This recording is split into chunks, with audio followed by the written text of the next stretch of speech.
Hey everybody, gonna try this TAI PEI shrimp fried rice here from Walmart. First thing we're gonna do is remove this plastic cover. I'm just gonna put it in the microwave for 3 minutes. All right, now I'm gonna let this stand for 2 minutes.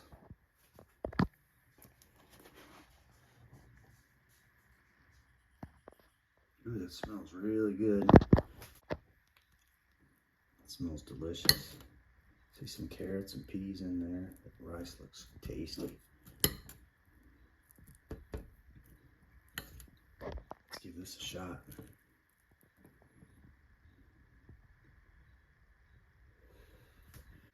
Well, this is delicious.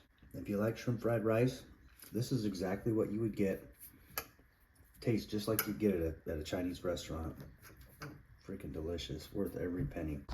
All right, you guys, thanks for watching.